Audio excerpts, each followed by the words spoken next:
Hey there, I'm Elisa, and I'm here to teach you the business side of teaching music so that you can effectively secure funding, gain influence, and have more time for what's really important, teaching music. This video is for those of you who are frustrated with how long it takes to get an order filled. You have to jump through hoops and wait, and by the time it comes in, the time you need it has passed, and you've had to pitch it to find a different solution. Or maybe it's just taking you a lot of time to manage the entire purchasing process. You have to find the right item, call around for bid prices, write up a PO request, get that signed, submit the request for a PO, then wait for it to be ordered, filled, shipped, and heaven forbid the item is on back order from the cheapest vendor. So today I'm going to give you a few tactics that you can use to try and speed up the process. So let's get started. First, I want you to understand the entire process, not just how it works, but why. Often you can come up with ideas for how to expedite the process of purchasing just by understanding why they do it that way. For example, when I was opening a brand new school, all the purchasing had to go through the district. My budget was very tight, but not so tight I was willing to purchase poor quality instruments that I knew wouldn't last in a middle school environment. So I knew that if I just sent the information to the district that I needed, a full-size cello, they would put that out into their online bidding system, and any vendor in the country could bid on it.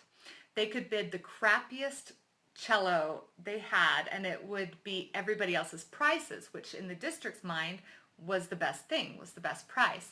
Now, because I understood the system, I was more careful about my bid request. I listed a specific brand, one I knew that was high quality and was carried by my local music store.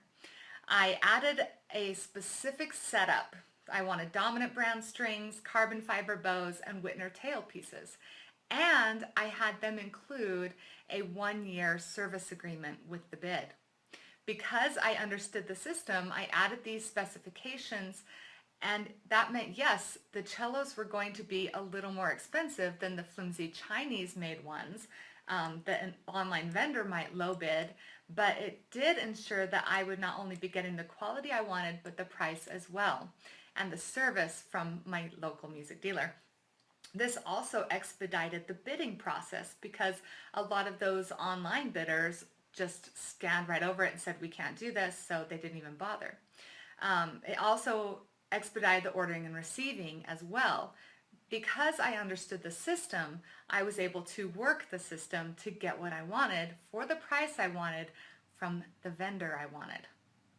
So, understand the system. Number 2, I want you to do the shopping yourself. It takes a lot less time for you to call around to the stores and vendors you know to find out if they have your item in stock and what price they will sell it to you for. Now, if your district doesn't allow that, that's pretty challenging, but like I said, it doesn't actually hurt you to make a phone call. You could even assign this to a student or volunteer to do.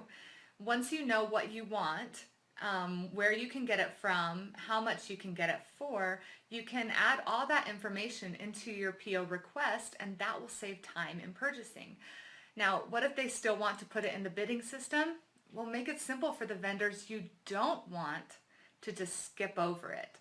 If there's a vendor that has been awarded in a bid before and it's been a big hassle and process, be really specific in what it is that you're bidding for so that they will just skip right over it. If they can't bid on it, they won't, and it will speed up the process.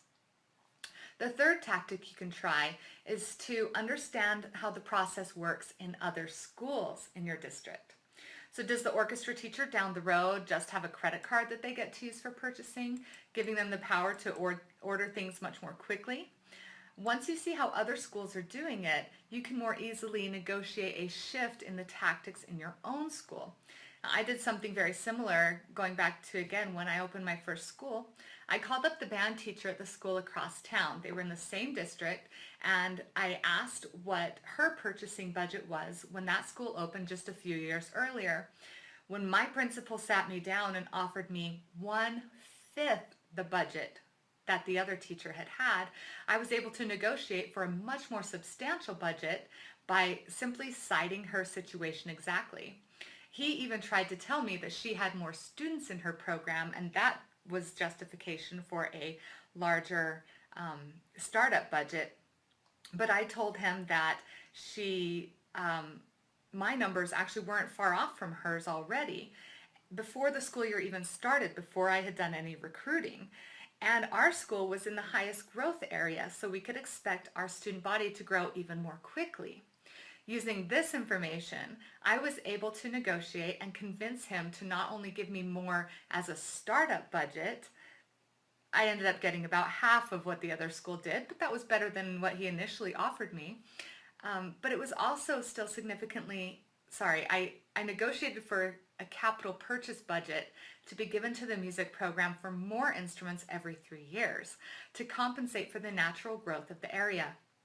Now, I didn't entirely do myself a service because I was able to double the size of my program in the next 2 years. Actually, I was able to grow it so much that they had to hire another teacher to come in and teach.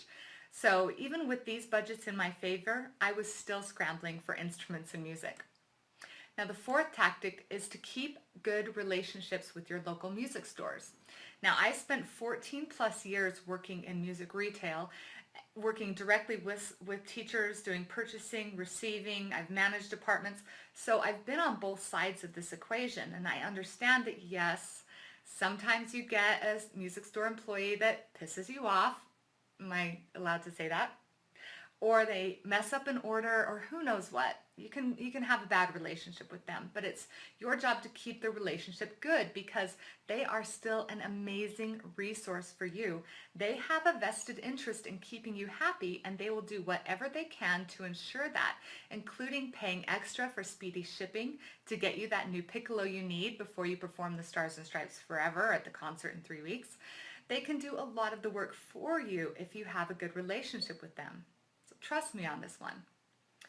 So there you go. There are 4 ways you can work to expedite your purchasing. Now it's your turn.